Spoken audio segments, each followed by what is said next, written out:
من يهد الله فلا مضل له ومن يضلله فلا هادي له وأشهد أن لا إله إلا الله وحده لا شريك له وأشهد أن محمدا عبده ورسوله صلوات ربي وسلامه عليه وعلى آله وأصحابه أجمعين أما بعد معاشر المسلمين رحمكم الله.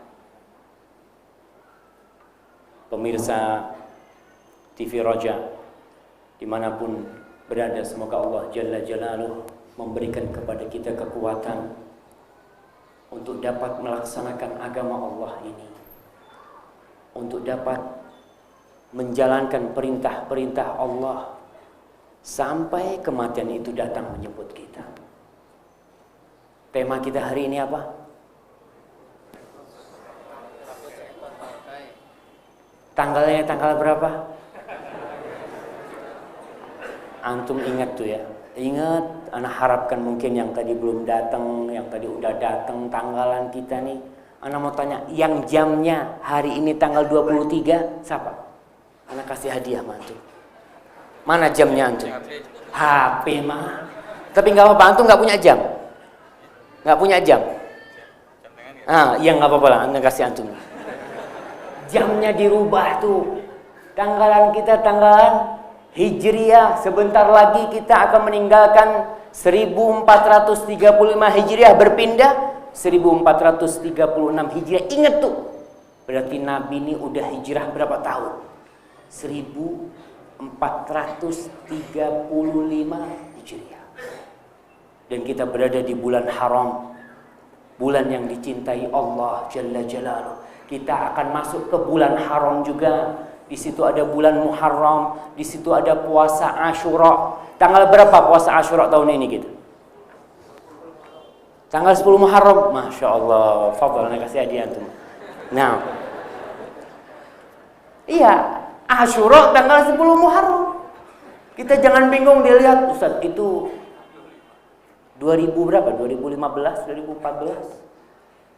Karena itu tanggalan kita. Kita harus bangga dan gak perlu malu jadi orang Islam. Ada sebagian di antara kita yang keislamannya diragukan. Kita ini seharusnya orang Islam di pinggir jalan kalau ketemu Assalamualaikum. Tapi Ustaz, ana ragu Ustaz, nih Islam apa enggak nih? Karena gayanya gaya kafir. Model rambutnya apa, Masya Allah ya. Ada rambut-rambut sekarang yang dulu kita waktu kecil nangis kok dipotong kayak gitu.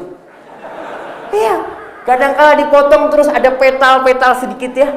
Itu kita nangis malu sama teman-teman di kelas. Sekarang dipetalin dengan bangga dia, Masya Allah nih.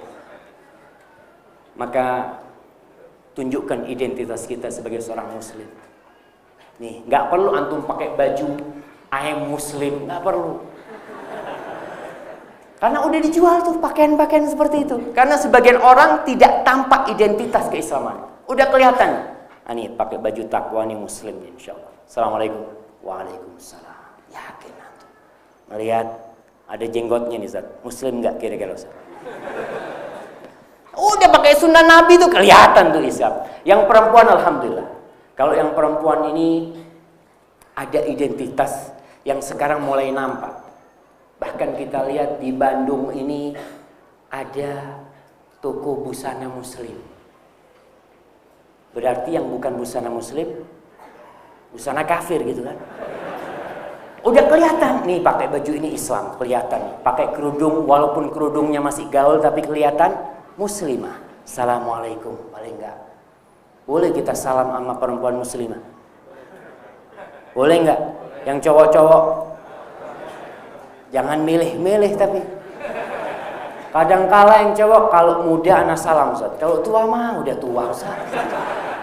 Ingat, Allah tahu dengan niat kita mengucapkan salam tuh. Apalagi ada ikhwan-ikhwan yang Ustaz, anak ini mau melaksanakan sunnah. Kalau ada akhwat lewat, akhwatnya yang lewat, yang salam dia. Seharusnya yang salam siapa? Akhwatnya gitu kan. Cuma kadang-kala Assalamualaikum ukhti. Hati-hati mah, hati-hati. Itu fitnah dunia dan antum harus menempatkan sunnah itu di tempatnya yang sesuai. Nah, tema kita hari ini berebut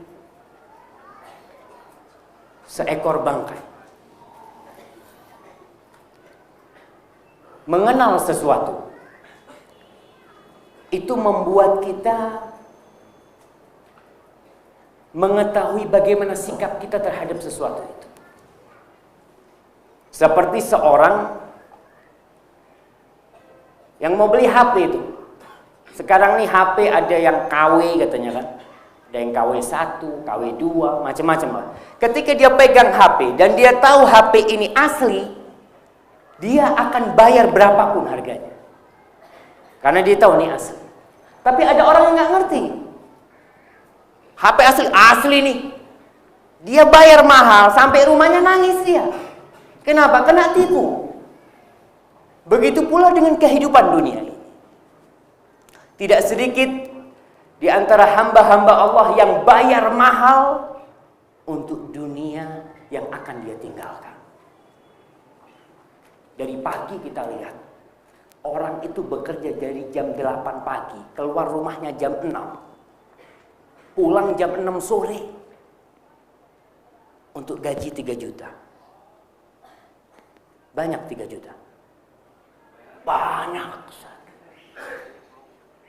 Ada yang 10 juta dari pagi sampai sore. Setelah dia kumpulin semua, ternyata habis semuanya. Untuk akhirat yang luasnya seluas langit dan bumi ini, berapa jam dia berikan untuk akhiratnya? Nggak banyak. Sehari dipanggil ke masjid, hayya ala sholat, hayya ala sholat, tetap duduk di rumah. Entarlah sholat di rumah kan sah juga. Gitu kan. Coba dia bayangkan, kalau ada yang manggil untuk kerja dia, di rumah digaji 1 juta. Terus ke depan 500 meter dari rumahnya, dia digaji 27 juta. Yakin merangkak dia untuk 27 juta itu. Merangkak. 27 juta Ustaz. Gila kalau nggak diambil tuh. 27 juta. Tapi untuk akhirat kita hampir nggak pernah memikirkan 27 itu derajat yang Allah berikan untuk sholat di masjid. Kadang-kadang kita nggak mikirkan. Kita cukup dengan yang satu. Menyukupkan diri dengan yang sedikit itu. Itu karena kita tidak tahu dengan hakikat dunia ini.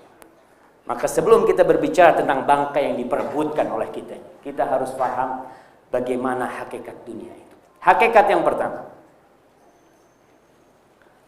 dunia ini hanya permainan. Kalau bahasanya anak muda sekarang, game. Permainan. Berdasarkan firman Allah Subhanahu wa ta'ala, game itu akan selesai. Antum ketika main game akan ada ujungnya. Main bola lah. Mau berapa lama antum main bola? Enggak lama. 2 kali 45 menit. Perpanjangan sedikit, perpanjangan 30 menit diperpanjang mungkin. Tapi akan berakhir. Dan antum harus tahu bahwasanya kita berada di dunia ini dan dunia ini permainan.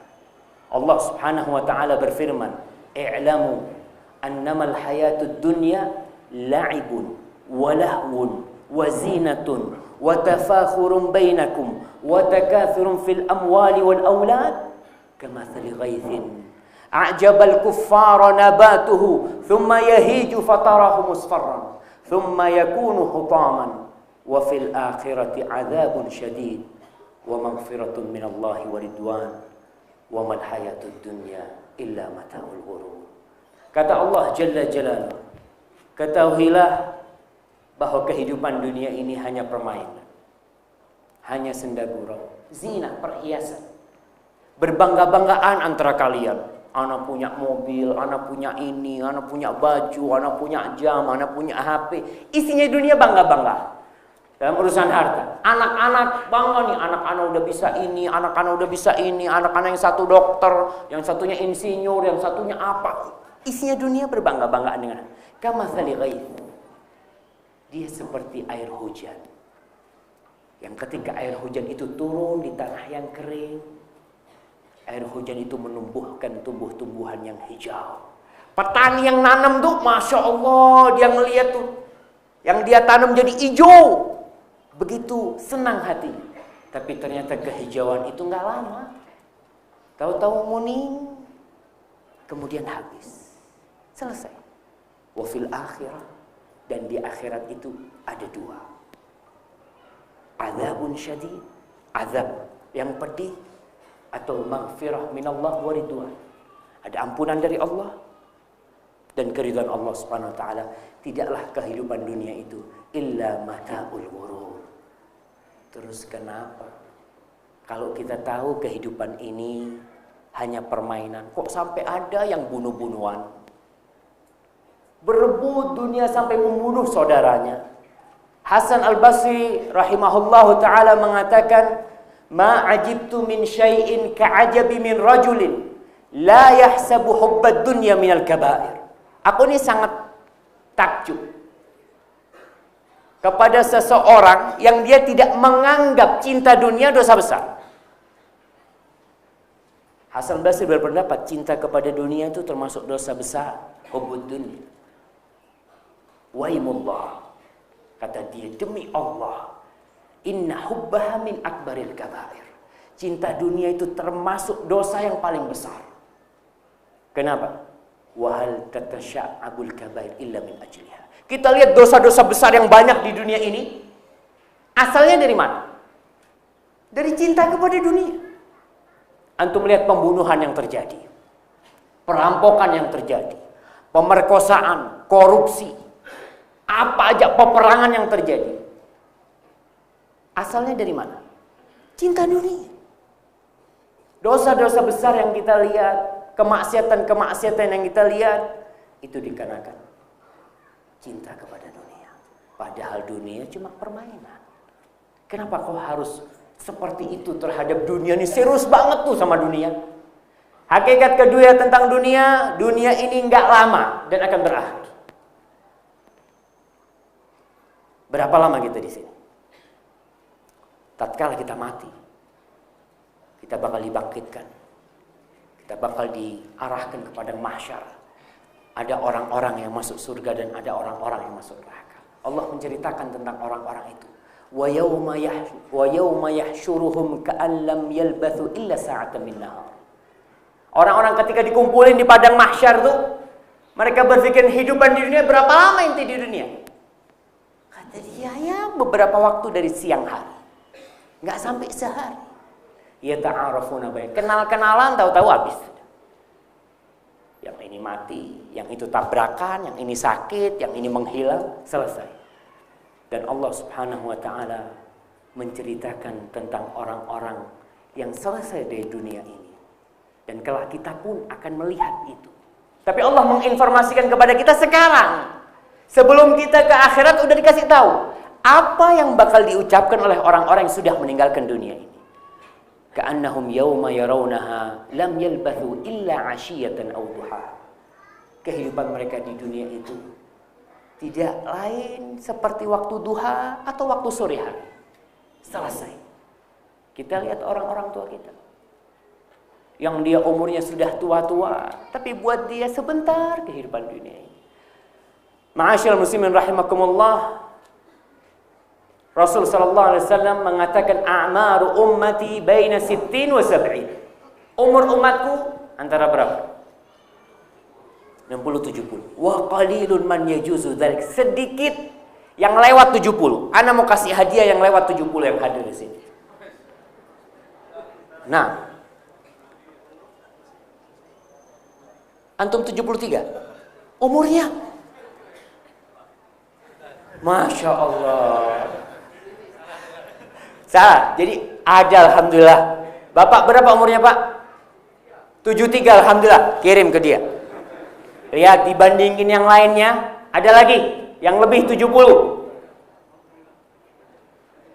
Mana nih? Supaya kita tahu. Nabi ngomong, wa qalilun man yajuzu dzalik. Sedikit yang lewat 70 tuh. Ternyata cuma satu di sini. Tapi mudah-mudahan diberkahin bapak kita yang umurnya 70. Karena kata Nabi, khairun nasi man tala umruhu wa hasuna amaluhu. Sebaik-baiknya manusia adalah yang panjang umurnya dan baik amalannya. Sebagaimana seburuk-buruknya manusia adalah yang panjang umurnya dan buruk amalannya. Kata Nabi, kehidupan dunia nggak lama. Bahkan Rasulullah SAW tuh ketika beliau lagi tidur di rumahnya, Umar datang. Nabi tidur sampai berbekas tikar di punggungnya. Karena tidurnya pakai tikar. Jadi di punggung itu biasanya dulu kan pakai kayak ihram gitu ya. Kalau lepas ya udah, punggungnya ada garis-garis tikar. Kalau kita, kasurnya bekas kita. Yang membekas di kasur kita itu tubuh kita. Kita nggak ada bekasnya apa? Karena kan kenikmatan yang kita rasakan. Nabi ketika tidur seperti itu, Umar bin Khattab melihat dan dia menangis. Umar, ya Rasulullah, tuh orang-orang kafir tuh, Kaisar Romawi, Kisronya, Persia tidur bergelimang harta mereka nikmat, sedangkan engkau seperti ini. Apa kata Rasulullah SAW? Mali walid dunya. Apa urusanku sama dunia ini? Ma ana fid dunya illa karakibin. Aku hidup di dunia ini hanya seperti seorang pengendara. Istadalla tahta syajaratin thumma raha wa taraka. Di panas yang terik, berhenti sejenak di bawah pohon untuk berteduh, setelah itu meninggalkan. Dan itu hakikat dunia. Nggak lama, kita sudah sering ngantarkan orang mati. Kita nganterin. Ya, ada yang umur 40 udah mati, apalagi sekarang banyak orang-orang mati muda. Dan kita tahu kita pun nggak akan lama seperti mereka. Hakikat yang ketiga, dunia ini berputar, tidak berhenti di satu kondisi. Maksudnya apa? Antum mungkin hari ini di atas, besok bisa di bawah. Nggak ada di muka bumi ini yang kesenangannya itu terus senang sampai mati, nggak ada. Kita lihat orang yang tertawa di pagi hari, sore harinya nangis. Yang mungkin seminggu dia senang, minggu depannya dia udah bersedih. Dan itu kehidupan dunia. Kebahagiaannya, kegembiraannya bercampur dengan kesedihan. Yang cantik apa terus cantik? Ibu-ibu tuh umur 20 Masya Allah masih bening tuh. Umur 60 Allahu Akbar. Tuh melihat udah mulai keriput-keriput, udah beli krim waktu duha.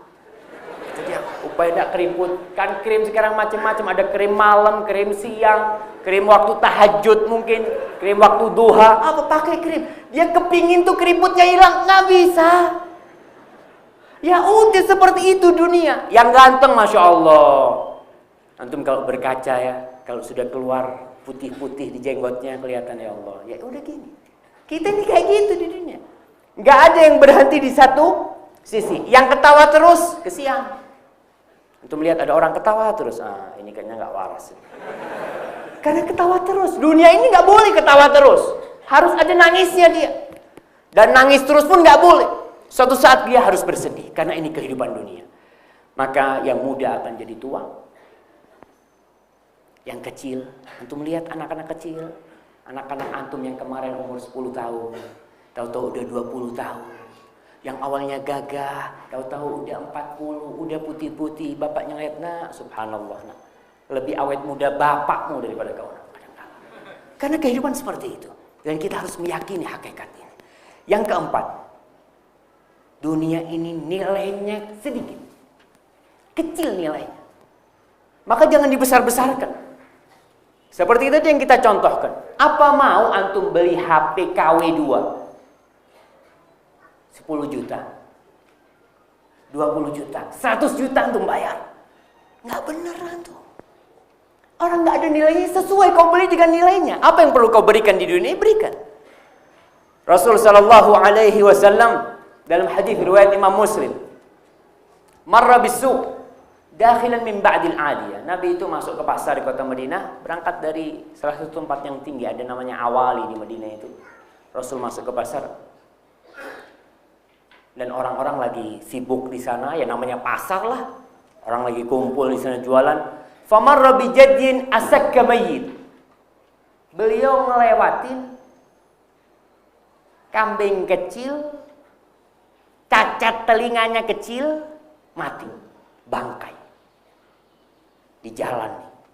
Ada satu kelebihan, bangkai di tanah Arab itu nggak bau,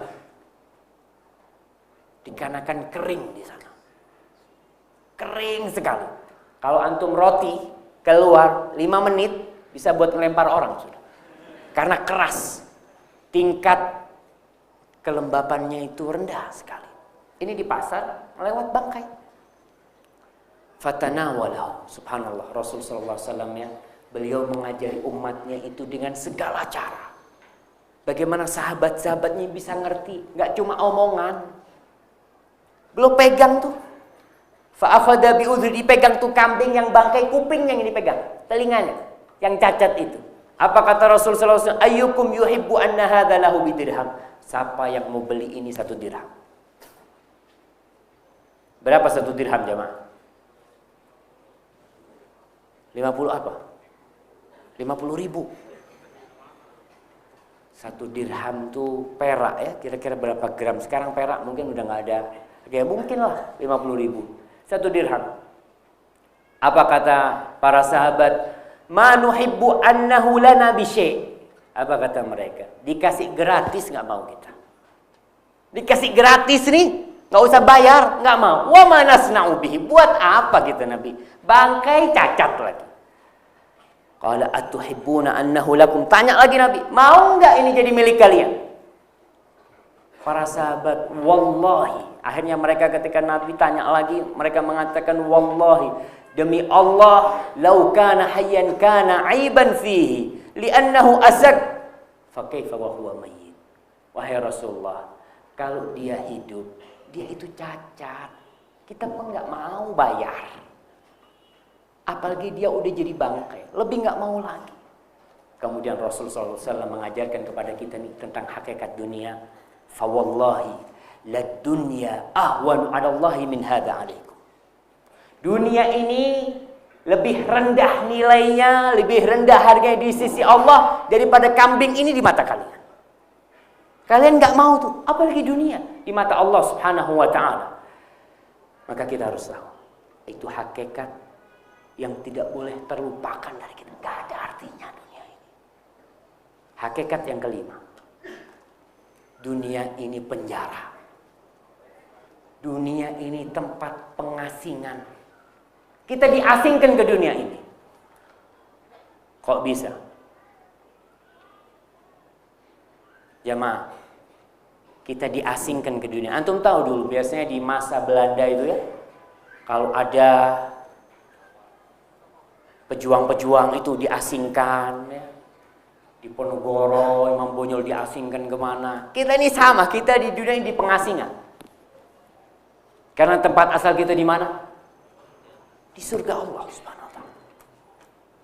Asal bapak kita ini dari mana? Dari surga. Kita ini dikeluarkan sama iblis tuh.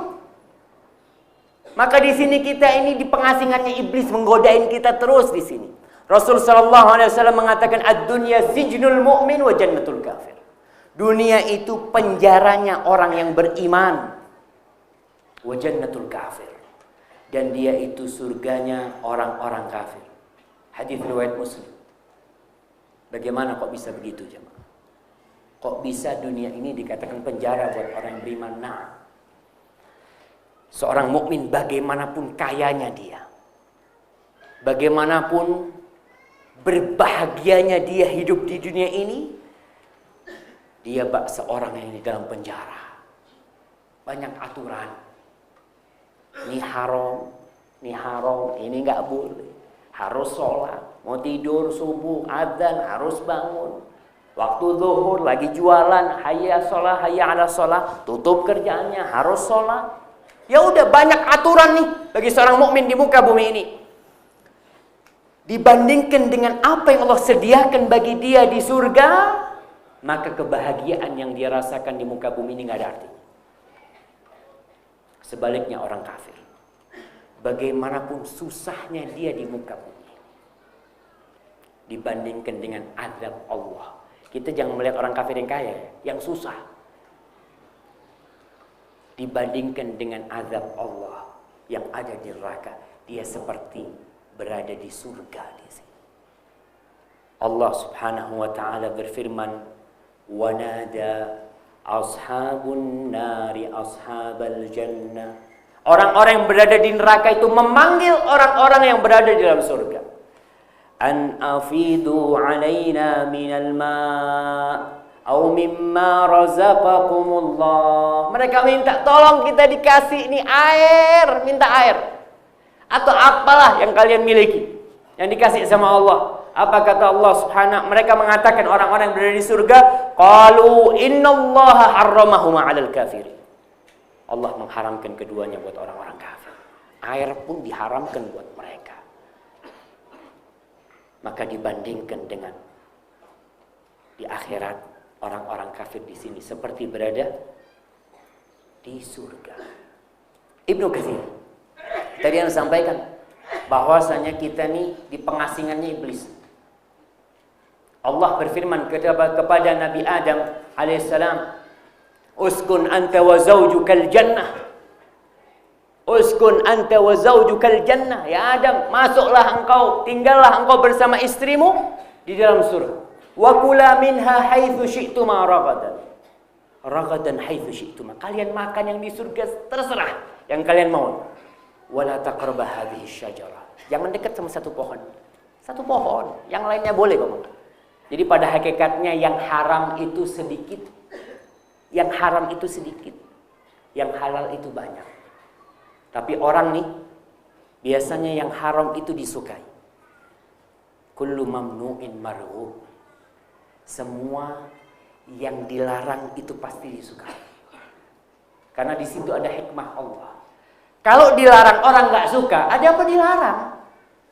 Orang-orang nggak suka, nggak dilarang pun nggak ada yang mau makan. Tapi karena orang dikasih kecintaan kepada yang dilarang-larang ini, maka itulah ujian mereka. Antum coba pulang ke rumahnya, ngomong tuh sama istrinya, lemari semua, dek, kau boleh buka semua lemari di rumah ini. Cuma nih, laciku jangan dibuka deh. Masya Allah, tuh 2 hari nggak bisa tidur dia tuh. Ada apa tuh di lacinya bapak? Padahal yang lainnya boleh, cuma satu yang nggak boleh. Tapi manusia seperti itu. Sesuatu yang dilarang mesti dia sukai. Dan terjadi apa yang terjadi dengan Adam alaihissalam di dalam surga. Itu larangan, dia lampau. Akhirnya kita pun fa'azallahuma syaitanu anha fa'akhrajahuma mimma kana fi wa qulna bitu ba'dukum li ba'din adu. Sudah, kita akhirnya Adam alaihissalam diturunkan ke muka bumi ini, dan di sini kita menjadi saling bermusuhan dengan iblis dan anak buahnya. Fakhruddin berkata dari Fatah al-Mausili dalam tafsir Ibnu Katsir. Dia berkata, "Kunna qauman min ahlil jannah." Kita dulu nih penghuni surga. Fasabana iblis ila dunya. Kemudian kita ini ditawan oleh iblis di dalam dunia. Falaysa lana illa al-ham wal huzn. Selama di dunia yang ada adalah kesedihan, kebingungan, kegalauan, hatta nuradda ila ad-dar allati ukhrijna minha, sampai kita kembali ke rumah kita. Sampai kita kembali ke tempat asal kita, baru kita akan tenang kehidupannya. Itu dunia jemaah. Hakikat yang keenam tentang dunia ini.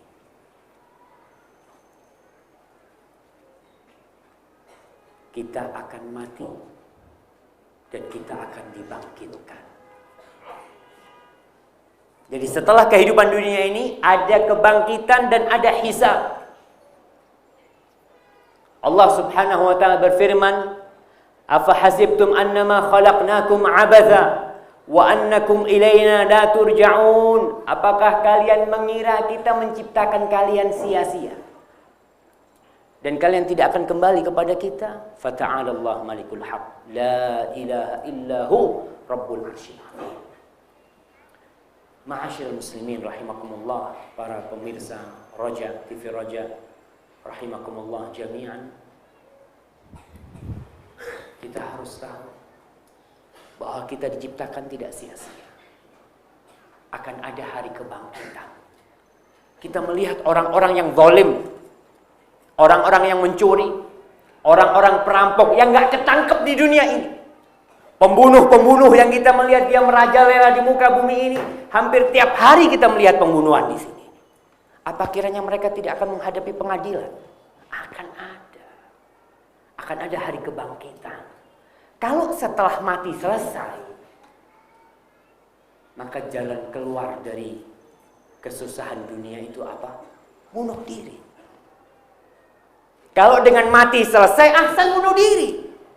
Orang yang punya utang banyak, kemana dia lari? Ente daripada ruwet-ruwet, loncat. Selesai. Kalau memang tidak ada hari kebangkitan.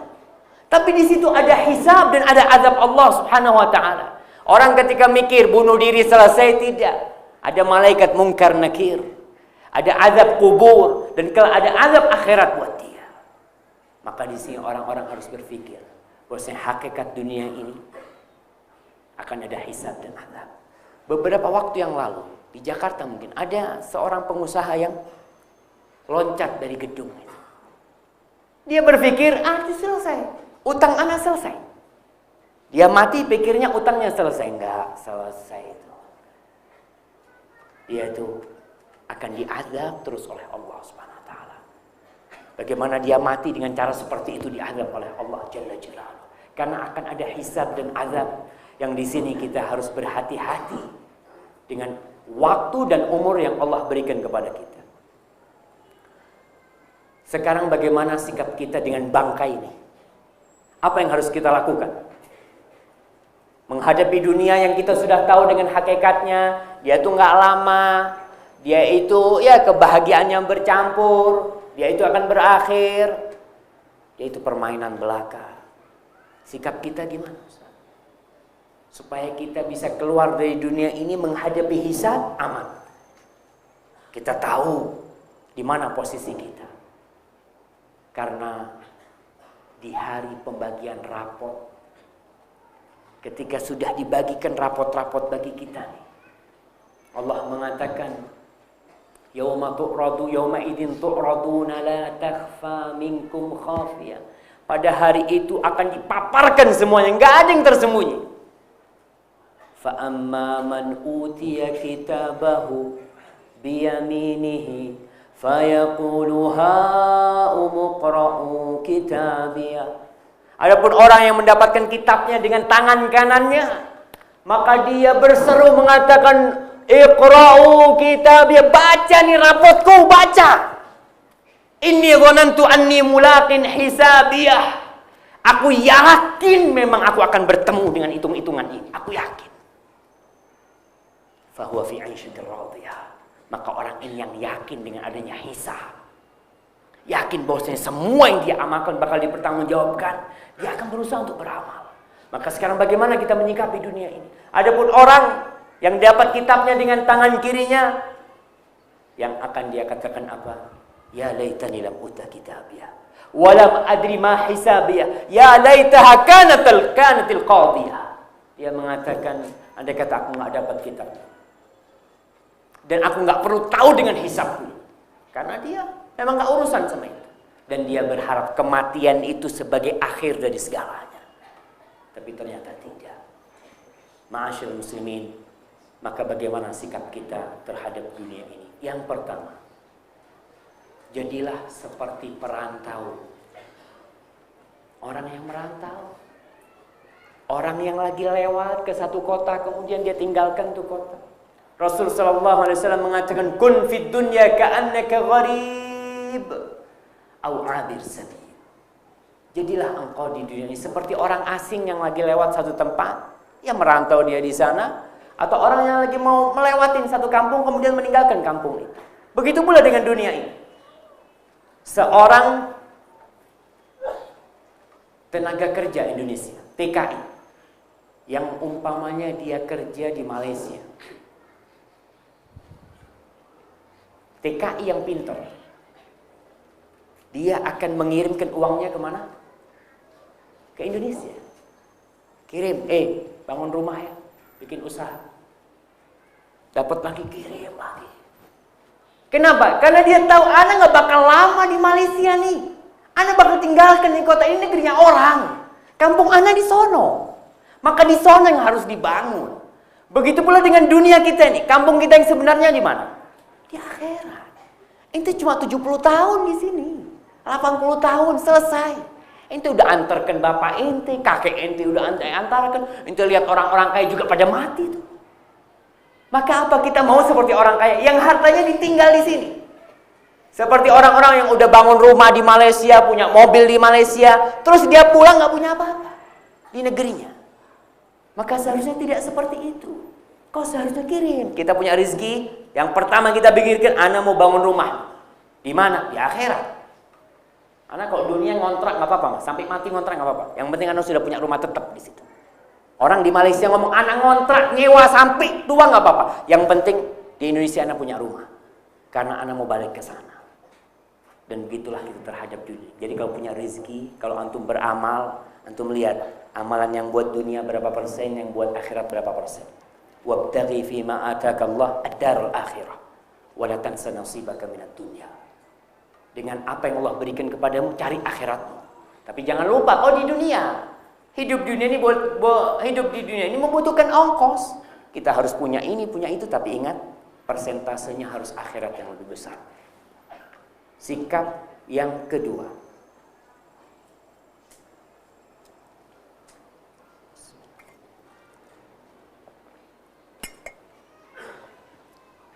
jangan rebutan. Jangan apa? Jangan rebutan. Udah tahu nih nggak ada harganya. Tuh sahabat dikasih gratis nggak ada yang mau. Kita rebutan. Jangan. Kata Rasul sallallahu alaihi wasallam dalam hadis riwayat Imam Bukhari. Ketika beliau tuh dapat harta kiriman dari Bahrain. Itu zakat dari Bahrain, hasil dari tanah-tanah di Bahrain itu ke kota Madinah. Para sahabat waktu itu masih hidup susah, miskin. Pas subuh-subuh tuh rame itu sahabat.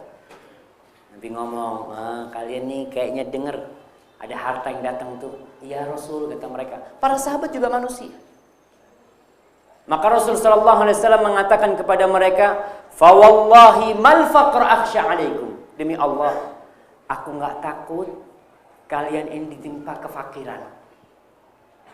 Aku enggak takut kalian ditimpa kefakiran.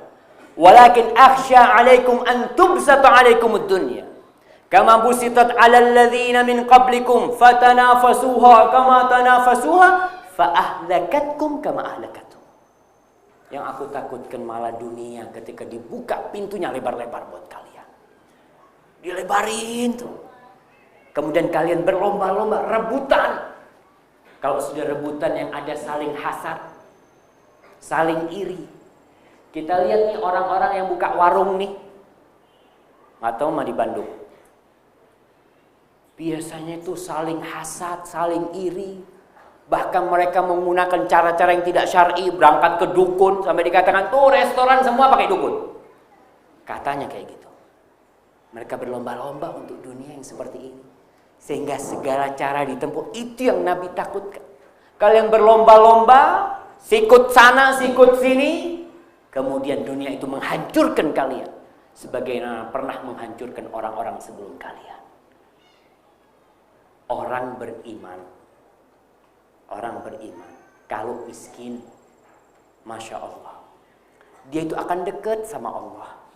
Antum coba mau bayar SPP anak bulan depan gak bisa, insya Allah sholat malamnya dikencengin. Mau kerja sholat duha dulu ya Allah. Tapi ketika antum berduit, kadang-kala kita lupa. Kita lihat, ya kita melihat kepada keluarga kita, diri kita sendiri. Ketika belum dibukakan harta, naik motor, yang bensinnya bensin campur katanya. Campur dorong katanya gitu kan. Itu mau naik itu bismillah, bismillah. Subhanalladzi sakhkhara lana. Insyaallah doanya. Ketika naik mobilnya yang mewah, udah enggak ada dia enggak takut enggak hidup tuh mobil. Dia udah biasa. Kadang-kala kita ketika dibukakan pintu dia lupa sama Allah. Rasul mengatakan, demi Allah, aku nggak takut kalian ditimpa kefakiran. Yang aku takutkan dunia.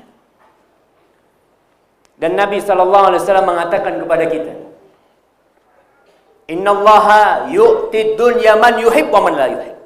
Allah berbagi dunia ini kepada semua manusia. Yang dia cintai, yang dia benci, Allah kasih dunia itu. Dan terbukti. Kita lihat orang-orang kafir yang banyak hartanya. Dan orang-orang Islam ada juga yang kaya. Tapi dunia ini Allah berikan kepada semua orang. Bukan pengkhususan untuk yang mukmin saja, tidak. Walakin la yu'til iman illa man yuhib. Tapi Allah tidak membagikan iman kecuali kepada orang yang Allah cintai. Jadi kalau antum mau tahu nih, kira-kira Allah nih cinta nggak sama anak? Jangan lihat harta antum, jangan lihat rumah antum, jangan lihat nih iman antum bertambah apa enggak. Kalau yang dulunya nggak pernah sholat duha, alhamdulillah Ustaz, anak sekarang sholat duha, masya Allah. Karena terbukti jamaah, biasanya orang-orang kalau kaya dekat sama Allah masih diganggu sama kekayaannya. Mau tidur habis isya langsung nggak bisa, banyak hitung-hitungan. Sampai jam 2 masih ada yang telepon, ini fulan utangnya nggak bayar-bayar. Allahu Akbar. Urusan dunia nggak pernah selesai. Ketika pintu dunia dibukakan dan antum lihat orang yang kerjanya, ya Allah, ringan sekali. Umpamanya tukang becak lah. Ada tukang becak di Bandung. Karena nggak kelihatan. Tukang becak. Habis isya tidur. Pagi gayuh lagi dia. Baik, sikap yang keberapa? Yang ketiga, jangan jadikan dunia ambisimu. Oh, udah tahu dia itu fana dan akan hilang. Kenapa kau harus capek-capek? Dari pagi sampai sore kau kerja untuk sesuatu yang akan kau tinggalkan. Allah Subhanahu wa taala mengatakan kepada kita, "Wala tu'jibka amwaluhum wa auladuhum." Kau jangan merasa tertengun melihat orang-orang kafir, melihat hartanya, melihat rumahnya mewah banget, mobilnya, ya Allah Ustaz, ana mau pingsan melihat mobil mereka. Masya Allah, gak perlu. Innama yuridullah an yu'adzibahum biha fid dunya.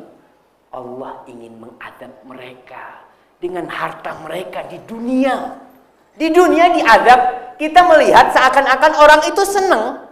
Orang-orang itu berbahagia, padahal itu azab buat mereka. Wa tazhaqa anfusuhum wa hum kafirun, dan mereka mati dalam kondisi kafir nantinya.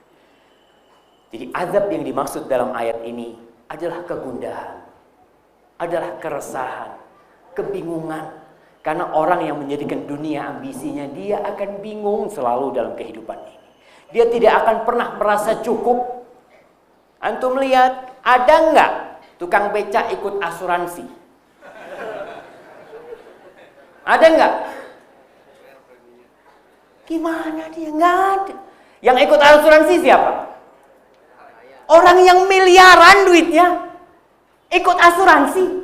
Kok bisa? Nih tukang becak tenang, sakit bismillah, dikompres, sembuh alhamdulillah. Tapi itu orang-orang berduit diazab dengan dunianya.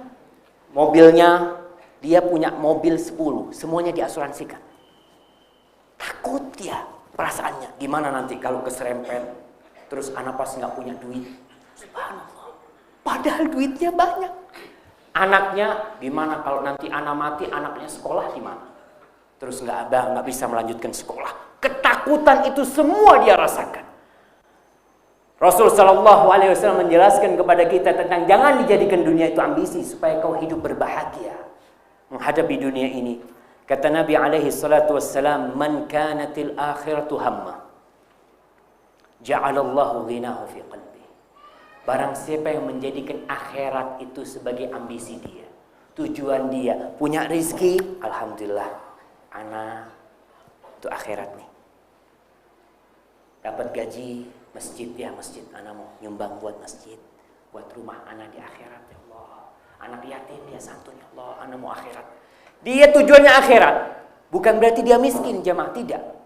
Mungkin orang ini perusahaannya puluhan, tapi akhirat yang jadi ambisi dia. Ana harus kaya Ustaz, soalnya nih dakwah ini butuh biaya. Kalau ana nggak membiayain dakwah ini gimana Ustaz? Dia punya usaha bukan untuk dunia. Karena untuk dunia, terus terang untuk dunia nih, cukuplah kita satu rumah, cukuplah 2 mobil. Tapi kalau untuk akhirat kita nggak cukup jamaah. Ribuan mobil kita sedekahkan di jalan Allah itu habis. Kita punya uang 1 triliun satu hari. Kalau buat akhirat kita itu habis. Tapi ada orang yang memang tujuannya akhirat. Dia kumpulin 2 yang banyak tapi untuk akhirat dia. Apa yang akan Allah berikan kepada dia? Ja'alallahu ghinahu fi qalbih. Allah akan jadikan kekayaan dia di hatinya, tentrem hidupnya. Wa jama'alahu syamla, urusannya ringan semuanya. Mau sholat malam bisa. Nggak ada ribut macam-macam. Mau sholat duha alhamdulillah. Karena kita bayangin. Orang-orang yang tujuannya akhirat itu bisa tiap bulan berangkat umroh. Ada orang yang lebih kaya dari dia sampai mati nggak berangkat haji. Berangkat haji. Kenapa? Karena nih tujuan dia bukan akhirat. Wa atathu dunya wa hiya raghibah. Dunia akan datang ngikutin dia. Dengan dipaksa sama Allah dunia itu akan datang. Karena semua udah ditulis. Kenapa kau harus capek-capek? Al-Imam Syafi'i sampai mengatakan rahimahullahu ta'ala, anak kok lupa perkataan Imam Syafi'i, da'il ayyam taf'al ma tasha'u watib nafsan idha hakamal qada'u. Nanti itu anak lupa tuh perkataan Imam Syafi'i. Nanti kalau datang anak sampaikan. Ini kata Nabi yang tujuannya itu akhirat, tenang hidupnya. Urusannya dikumpulin, yang ruwet-ruwet. Ruwet nih bahasa Indonesianya apa? Ya ruwet. Ya udah subhanallah jamaah ya. Bener-bener Allah itu memudahkan. Kemarin anak sempat ketemu di Jember sama Ustadz anak. Dia cerita habis dari sholat Jumat itu, lagi ngobrol-ngobrol, dia cerita tentang kebesaran Allah. Dia ngomong, anak ini sedang ngurus sertifikat. Kakaknya udah meninggal, sertifikat sebuah tanah. Sudah 12 tahun sertifikatnya hilang di kantor agraria. Kantor apa? Itulah namanya, nggak tahu. Untuk urusan tanah hilang 12 tahun, tiap bulan ngurusin hilang. Sampai akhirnya terakhir dia sudah berkas baru semuanya, udah ya mulai ngajukan baru lagi dia ke sana. Setelah 12 tahun, subhanallah. Kita berangkat, kita lihat wajah orang-orang berbeda di sana. Kata dia, subhanallah, ada apa nih? Hanya ketemu sama pengurusnya, orangnya baru. Perempuan, Bu, saya mau ngurus tanahnya ibu fulana yang udah meninggal. Oh iya, duduk dulu sebentar. Diambilin jemaah. 12 tahun hilang, ada tuh sertifikat. Karena apa? Unsur manusia ini sangat mudah, yang namanya lupa, hilang, nggak mengurus. Tapi Allah Jalla Jalla nggak pernah tidur, jemaah. Kalau kita serahkan sama Allah, wa man yattaqillah yaj'al lahu makhrajan wa yarzuqhu min haitsu la yahtasib. Allah akan berikan kepada dia jalan keluar. Intinya apa? Akhirat yang kita cari. Wa man kanatid dunya hammahu. Barang siapa yang dunia menjadi ambisinya dia, tujuan dia dunia. Sholatnya pun untuk dunia, ibadahnya pun untuk dunia. Mau tidur, dari bangun sampai tidur lagi yang dia pikirkan dunia. Dunia, rumah, mobil, istri, anak, semuanya dunia. Apa yang akan terjadi dengan orang itu? Rasul mengatakan, ja'alallahu faqrahu baina ainaihi. Allah jadikan kemiskinan itu di depan matanya. Tadi yang kita katakan. Orang duitnya bisa dimakan 7 keturunan. Tapi dia takut miskin. Takut anaknya nggak bisa sekolah. Takut mobilnya kalau keserempet, dia nggak bisa ngecat. Takut semuanya. Rumahnya dipasangin pagar besi, pasangin anjing, pasangin CCTV, nggak bisa tidur. Gimana tuh kalau nanti penjaganya ditangkap sama rampok? Kalau anjingnya dibunuh, gimana ya? Alarmnya dimatiin, terus ketakutan itu dia rasakan. Kalau tujuannya itu Dunia. Semua tujuannya dunia. Wa farraqa alaihi syamla, urusannya nggak pernah selesai. Ada aja urusan buat dia. Nggak bisa dia tenang hidupnya. Karena urusannya terus berdatangan. Walam ya'tihi minad dunya illa ma qaddara lahu. Dan tidak akan datang dari dunia kecuali yang sudah ditakdirkan buat dia. Kita nih udah ditulis sama Allah. Sebelum kita lahir ke dunia udah ditulis catatan rezeki kita. Dan perkataan Imam Syafi'i ini datang, alhamdulillah. Dia mengatakan wa rizquka laysa yanqusuhu ta'anni wa laysa yazidu fir rizqil ana. Rizkimu nggak akan bertambah dengan kau capek-capek. Udah ditaker. Wa la yazidu fir rizqil. Kau pelan-pelan nggak dikurangi. Kau semangat pun rezekinya tetap. Bukan berarti di sini kita disuruh malas-malesan, bukan. Disuruh menerima kenyataan kita ini. Ya udah. Kau itu jangan bingung. Kadang-kadang ada orang yang sampai bunuh diri gara-gara urusan rezeki. Dan tadi ada yang cerita di mobil sama anak, ada anak Jepang katanya bunuh diri, anak SD bunuh diri. Na'udzubillah.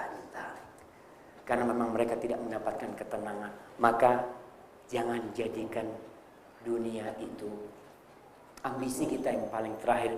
Dan ada doa Rasul sallallahu alaihi wasallam, "Wala taj'alid dunya akbar hammina wala mablagha ilmina." Jangan jadikan akhirat, jangan jadikan dunia itu ambisi kita yang paling besar. Ilmu kita semua urusannya dunia. Maka tolong kita perhatikan hal itu agar kita tidak terazab dalam kehidupan ini. Rasul sallallahu alaihi wasallam mengatakan, "Lau kana libni Adam wadiyan min mal labtagha lahu mathalithan." Andai kata orang ini punya satu lembah harta isinya, satu lembah emas isinya, dia kepingin dapat 3. Itu manusia dan itu azab. Tatkala kita terus berambisi, berebut bangkai itu, dan teman-teman kita semua adalah anjing-anjing yang berebut bangkai itu. Sekali lagi, bukan berarti orang Islam itu tidak boleh kaya, bukan. Kita harapkan semua antum kaya yang ada di sini. Ana harapkan setiap orang paling enggak punya pemasukan tiap bulan lah 1 miliar. Gulu amin. Nah, antum kalau 1 bulan 1 miliar. Mau dibuat apa antum? Bener sodakoh mah. Kita doakan mah ini mah. Orang kalau belum punya sodakoh, udah punya mah. Tapi kita doakan. Mudah-mudahan tuh berat tuh dibukakan di dunia, hati-hati. Kemudian sikap yang selanjutnya, jangan membuang-buang waktu. Kita tahu waktu kita cuma sebentar dan kita nggak pernah tahu kapan selesainya waktu itu. Jangan pernah berpikir, Ustaz, kan katanya antara 60 sampai 70. Nah, itu kebanyakan orang seperti itu. Tapi kita nggak pernah tahu waktu kita kapan habisnya, nggak tahu. Maka jangan buang-buang waktu untuk hal itu. Rasul sallallahu alaihi wasallam memberikan wasiat kepada seorang sahabat, "Igtanim khamsan qabla khamsin." Manfaatkan 5 hal ini sebelum datang 5 hal yang selanjutnya. Yang pertama apa? Syababaka qabla haramik. Masa mudamu sebelum kau tua. Karena setan ini selalu godain kita, ente masih muda. Ada orang-orang yang ketika itu kau belum tobat, ya anak kan masih muda, Ustaz. Anak nanti kalau sudah ya tua-tua sedikit, umur 60 tuh insya Allah tuh ada tobat tuh. Itu ada bisikan. Dan setan terus membisikkan kepada kita agar kita terlena dengan waktu itu. Kemudian wasihataka qabla saqamik. Masa sehatmu sebelum kau sakit. Kenapa masa sehat harus kita amalkan, jamaah? Karena banyak amalan ketika kita sakit kita nggak bisa. Kita lihat orang-orang di Indonesia, nggak di Indonesia sih, di dunia. Mereka berangkat haji ketika umurnya sudah tua. Padahal ketika muda dia sudah mampu. Allah mengatakan walillahi 'alan nasi hajjul bait man istata'a ilaihi sabila. Allah memiliki kewajiban haji buat hamba-hambanya ini untuk berangkat, yang mampu berangkat ke sana. Udah, ketika muda sehat nggak berangkat. Ketika tua mau berangkat. Biasanya ibadahnya sudah nggak sempurna. Dia kadangkala ilmunya udah nggak ada juga. Selama di Mekah yang seharusnya dia dapat sholat tuh 100.000, nggak pernah ke Masjidil Haram. Karena udah tua. Apalagi jaraknya jauh sekali. Mungkin ketika tawaf ifadah, tawaf qudum udah selesai. Dan kita melihat, jarang sekali yang muda yang berangkat. Yang muda kalau ditanya, ente kenapa nggak berangkat? Anak-anak masih kecil-kecil. Subhanallah. Mumpung anaknya masih kecil dan kau masih sehat, berangkat. Karena kau tidak pernah tahu. Nanti jangan-jangan udah sakit, udah anak mau berangkat haji, selesai. Nggak bisa. Sekarang tahun ini daftar haji, kapan kita berangkat? 10 tahun. 10 tahun. 10 tahun. Di beberapa kota itu 15 tahun. Berapa? 15 tahun katanya. Maka jangan nunggu waktu tua. Kau mampu berangkat, jangan ditunda-tunda. Ketika kau sehat, amalkan yang bisa kau amalkan. Jangan nunggu sampai sakit. Dan ketika kita sehat, kita beramal, lalu kita sakit, semua amalan waktu kita sehat itu ditulis. Itu salah satu keutamaan Allah. Seorang yang biasa puasa sunnah, biasa sholat malam, dia biasa sholat duha, kemudian dia sakit nggak bisa melakukan semua itu, yuktab. Kata Rasul, ditulis, tetap mengalir tuh amalannya.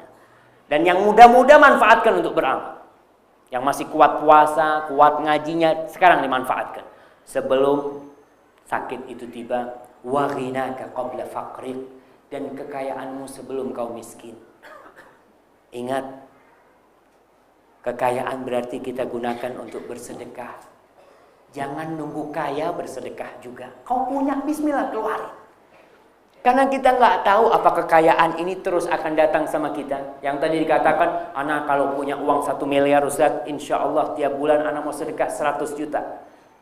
Jangan 100 juta. 1 juta sholat istikharah dulu. Karena itu dunia, Allahu Akbar. Kekayaanmu sebelum kau miskin. Dan kita belajar sedekah mulai miskin. Jangan mulai kaya.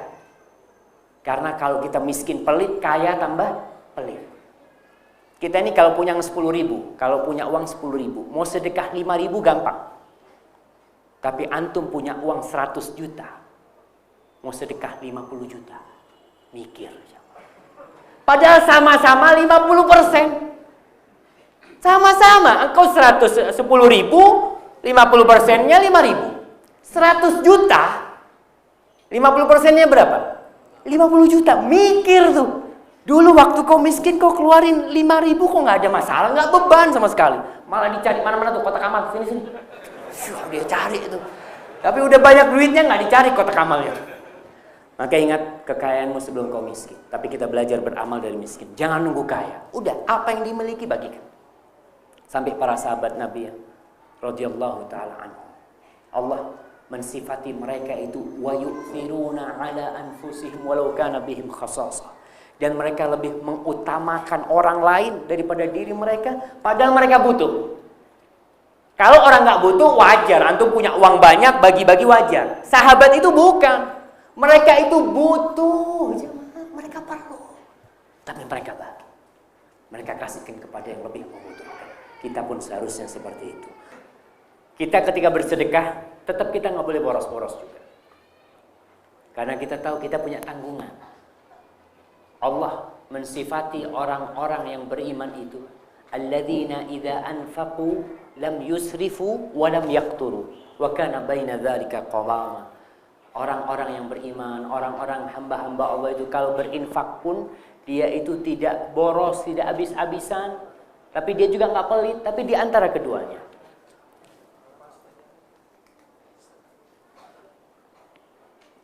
Ustaz mau tanya, kedua orang tua kami telah meninggal dunia 2 tahun yang lalu.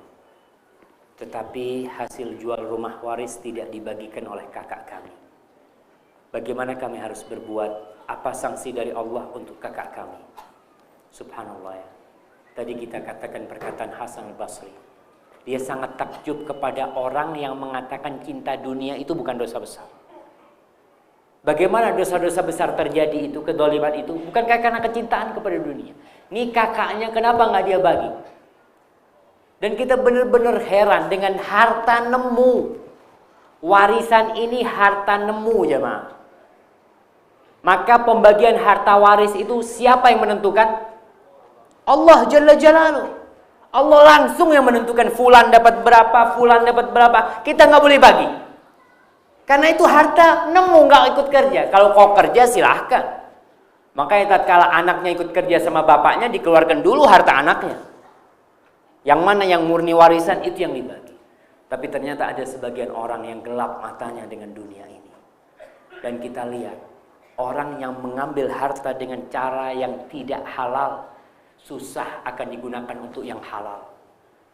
Antum lihat perampok-perampok yang hasilnya miliaran. Seminggu habis duitnya.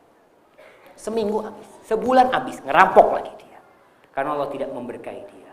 Maka bagaimana sikap si adik ini menghadapi kakaknya? Dia diberi nasihat kakaknya. Doakan, moga dibukakan pintu hatinya. Dan bersabar menghadapi hal itu. Karena tadi kita katakan bahwa itu harta nemu, ya udah.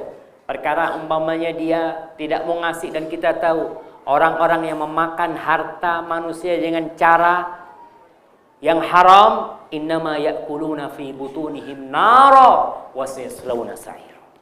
Kalau azab buat mereka, mereka memakan api sebenarnya dan kelak akan masuk ke dalam neraka. Udah bersabarlah. Allah akan gantikan dengan yang lebih baik. Jangan menjadikan kita berpikir dengan duit itu terus. Oh kakakku duit itu macam-macam. Sudah jangan. Karena kita akan sengsara memikirkan harta juga. Yang belum tentu kita dapat.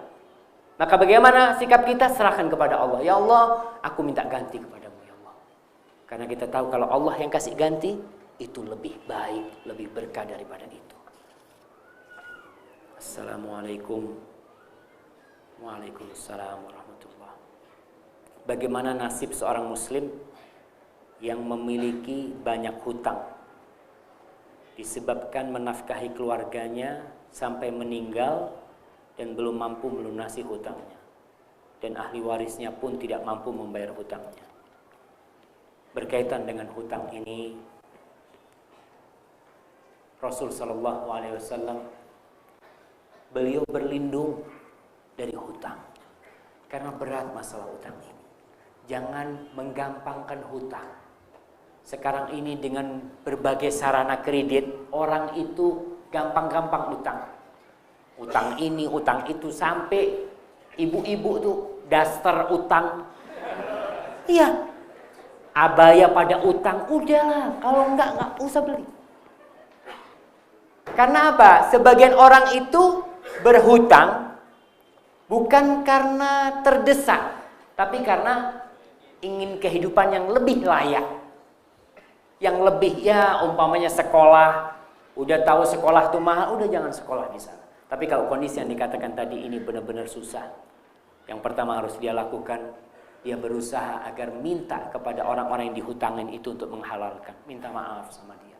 Datang kepada orang-orang yang pernah memberikan uang dan belum sempat dibayar ya. Kemudian yang kedua, orang yang punya hutang ini niatnya harus benar. Niat orang yang mau utang tuh niat mau bayar. Jangan umpamanya berangkat ke fulan nih baik nih fulan nih, insya Allah nggak bayar nggak apa-apa. Nah, akhirnya nggak bisa bayar kita, karena niatnya memang nggak mau bayar.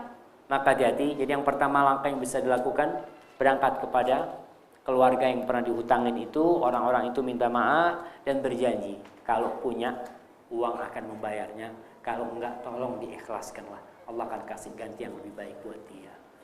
Wallahu a'lam bishawab. Kita ke pertanyaan ibu-ibu nih.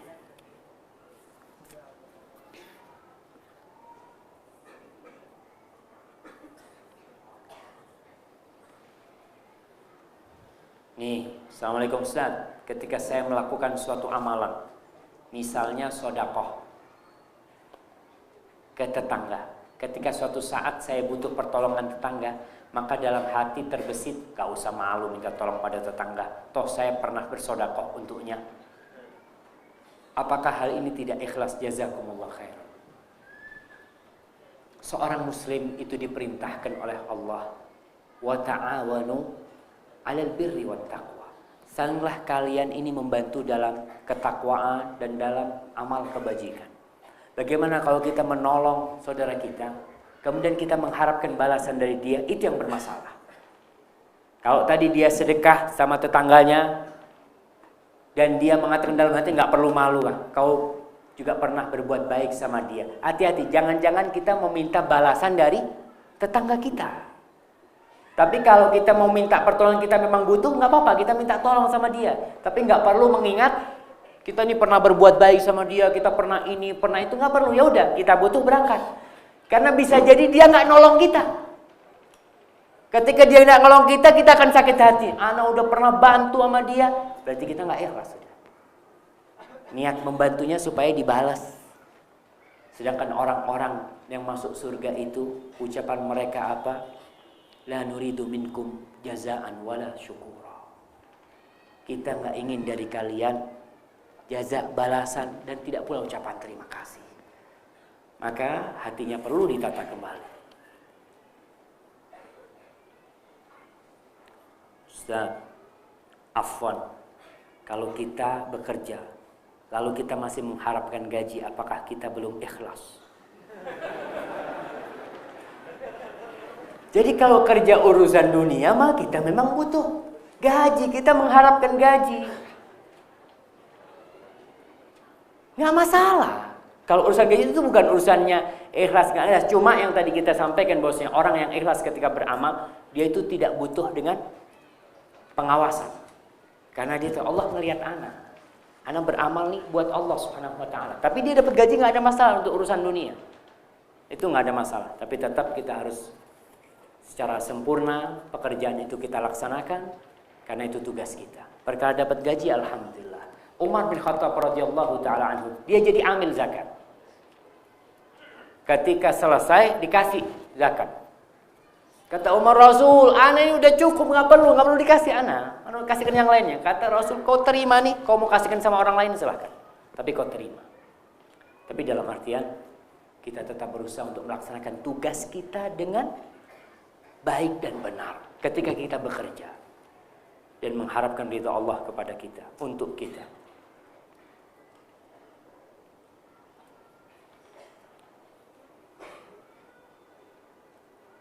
Assalamualaikum warahmatullahi.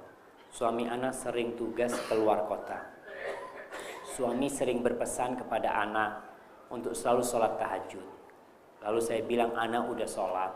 Apakah itu termasuk riya terhadap suami? Jazakumullah khairan. Jadi riya ini tatkala kita ingin orang lain melihat kita, kemudian memuji kita. Tapi kalau tadi si suami kan ngomong sama istrinya, kau sholat. Dia kepingin tahu, kau sholat enggak? Si istri ngomong, ana sholat. Alhamdulillah, insya Allah enggak termasuk riya. Kecuali dia ingin mengharapkan pujian dari suaminya. Iya, ana sholat. Bukan lillahi ta'ala sholatnya dia. Sekedar supaya suaminya, umpamanya kau kalau sholat tahajud nih, aku kasih tiap bulan tambahan 1 juta. Insya Allah. Sholat tahajud terus. Ana udah sholat bang, mana 1 juta? Itu hati-hati yang seperti itu. Ustaz, mohon diberi contoh kehidupan seperti apa yang persentase akhiratnya lebih besar dari dunia. Dan bagaimana maksud dari beramalah kalian seolah mati besok dan berusaha seolah hidup selamanya. Syukran. Barakallahu fiik. Contoh seorang yang persentase akhiratnya lebih besar. Contoh ringan adalah tentang seorang petani itu. Petani itu ketika Rasul bercerita bainama rajulun fi falatin dalam hadis sahih riwayat Bukhari dan Muslim hadis itu, ketika seseorang berada di lapangannya di padang pasir itu, dia mendengar suara dari awan. Yang suara itu mengatakan isqi hadiqata fulan. Isqi hadiqata fulan. Siramilah kebunnya fulan. Tahu-tahu itu awan bergerak, turun airnya di satu padang batu. Kemudian berkumpul ikut satu jalannya air. Diikuti untuk air sampai ke depannya kebun seseorang. Seseorang itu lagi ngatur air masuk ke kebunnya. Ditanya sama orang ini, Masmuk, siapa namamu? Namanya ternyata nama yang disebutkan di awan itu. Terus dia tanya, kenapa kau tanya namaku? Ya, Aku dengar suaramu, namamu dipanggil di langit, di awan itu. Apa yang kau lakukan dengan kebunmu ini? Kita lihat apa yang dia lakukan. Kata dia, ya kalau kau sudah dengar itu maka nggak bisa dia sembunyikan. Padahal nggak ada orang tahu tentang apa yang dia amalkan. Tapi karena Allah memberitahu nih orang ini, sehingga dia datang kepada petani itu. Dia ngomong, hasil kebunku ini aku bagi 3. Sepertiga aku makan, sepertiga modalnya, sepertiga buat akhiratnya dia. Jadi paling enggak, ya kalau persentase yang lebih banyak akhiratnya seperti dia. Kita dapat gaji, sepertiga udah kita keluarin tuh. Ya Allah, ini sepertiga bukan milik anak nih. Ini buat akhirat anak. Ini celengan anak. Maka seperti itu mudah-mudahan kita bisa mendapatkan ridha Allah Subhanahu wa taala. Dan Rasul sallallahu alaihi wasallam pernah di rumahnya enggak ada apa-apa. Aisyah di rumahnya nih. Ada orang lagi minta-minta. Seorang perempuan dengan 2 anak wanita, dengan 2 putrinya. Datang Aisyah cari makanan, tidak ada kecuali 3 butir kurma. Baik, dikasihkan sama Aisyah radhiyallahu taala anha kepada peminta-peminta. Masalah beramalah kalian seolah mati besok dan berusaha seolah hidup selama-lamanya. Nah, ini bukan hadis ini ya. Ini sekedar perkataan bahwasanya seorang itu berusaha ketika dia beribadah ya yang benar-benar, enggak main-main. Seakan-akan dia mati besok ya sholatnya benar-benar. Ketika berusaha pun dia itu berusaha, nggak males-malesan. Karena ada orang yang usahanya males. Umpamanya dia ngomong usaha, ya ada apa anak kerja berat-berat gitu dia, cukuplah. Anak pokoknya bisa makan, bisa minum, selesai. Nah, kalau kau berpikir untuk dunia, makan, minum, selesai. Tapi kalau kau berpikir untuk akhirat, kau harus dapat sehari mungkin 1 juta. Karena tuh ada fakir miskin yang perlu kau bantu. Karena di situ ada masjid yang belum jadi-jadi. Tuh ada musola di sana yang rusak. Ketika itu kita akan beramal, semangat. Karena kita tahu kita harus beramal. Jadi jangan malas-malasan ketika bekerja. Wallahu a'lam bishawab. Ustaz, apakah hidayah bisa datang bila kita terkadang masih melakukan maksiat? Apa arti ketika hidayah? Apa? Barakallahu fiik. Anak nggak bisa baca nih, mungkin dokter yang harus. Hidayah itu bisa datang tatkala wadah hidayah itu bersih, siap menerima hidayah. Kemudian sarana untuk hidayah itu kita gunakan. Telinga kita, mata kita, hati kita bersihin ya. Masalah dosa siapa sih yang tidak berbuat dosa? Tapi kita terus mempersiapkan hati kita untuk menerima hidayah itu. Dengan kita berdoa, berusaha, datang kajian, minta. Karena ada orang-orang mereka kasih tahu, ente dengar adzan nggak ke masjid? Ana belum dapat hidayah. Subhanallah, dengar adzan nggak ke masjid? Jawabannya belum dapat hidayah. Oke, ente mau hidayah, ayo berangkat gitu loh. Ente mau hidayah berangkat. Maka tolong dipersiapkan hati kita, kemudian mata dan telinga kita sebagai sarana-sarana untuk menerima hidayah itu juga dibersihkan. Semoga hidayah Allah itu datang. Wallahu a'lam bishawab.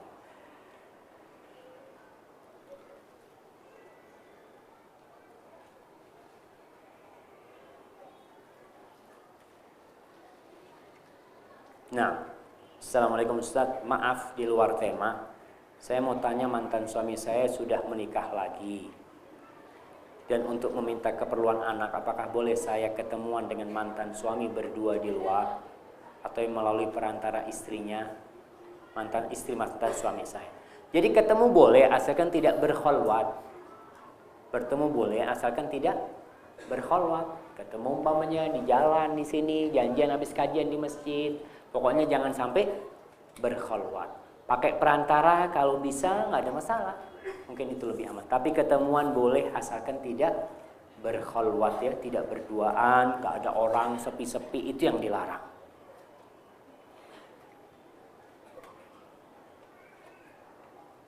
Ustaz, hidup itu kadang di atas, kadang di bawah. Begitu juga keimanan itu kadang di atas, kadang di bawah. Bagaimana kiat-kiatnya bisa iman itu terus stabil. Masya Allah.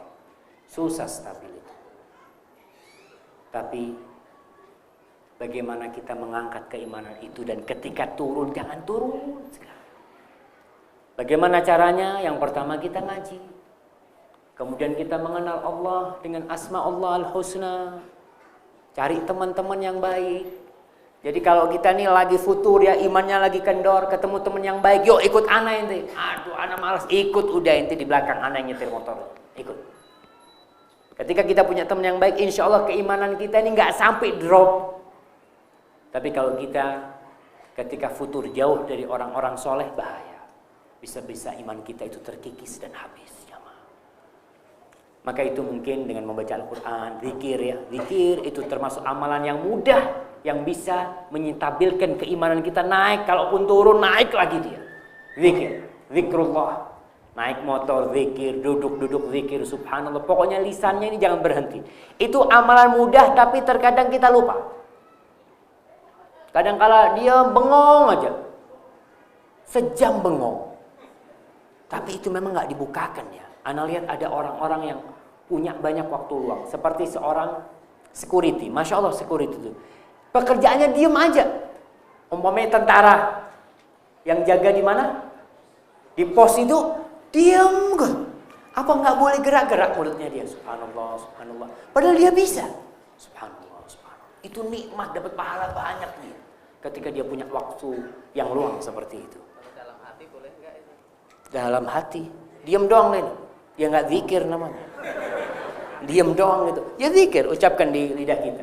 Memang kita zikir itu harus dengan lidah. Ada sebagian salaf itu, ketika dia ada orang banyak, zikirnya itu bukan dalam hati, dengan lidahnya tapi tidak sampai keluar.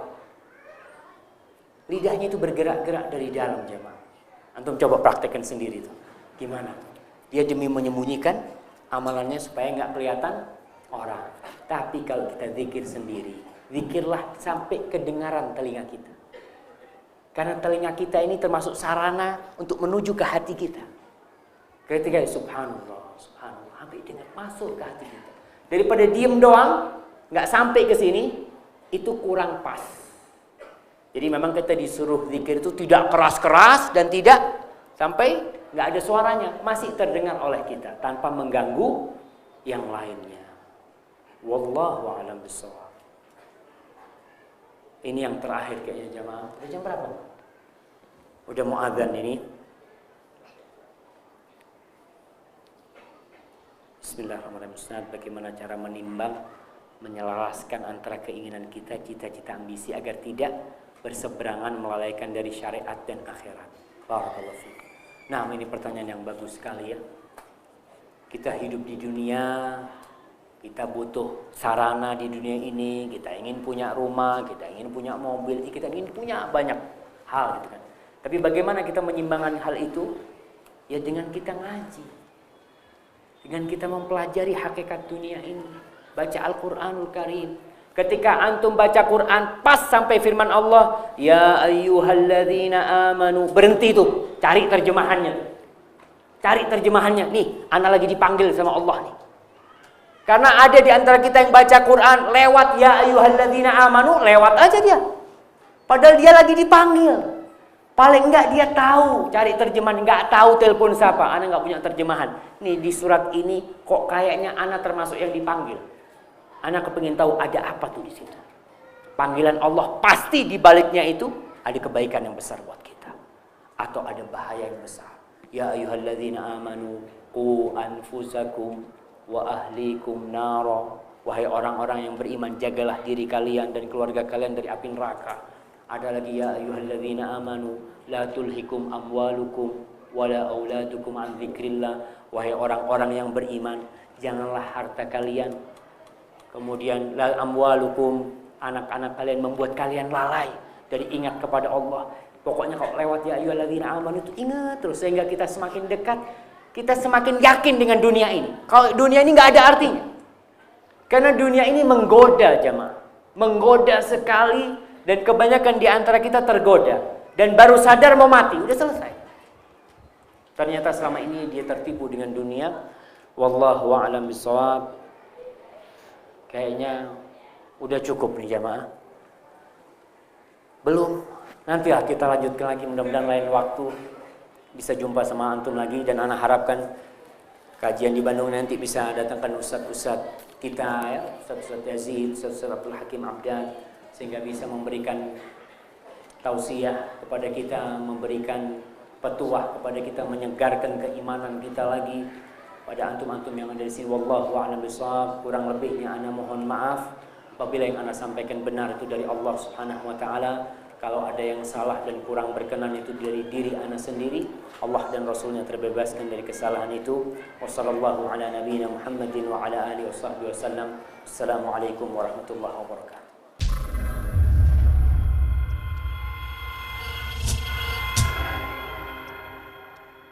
Roja TV, saluran tilawah Al-Quran dan kajian Islam.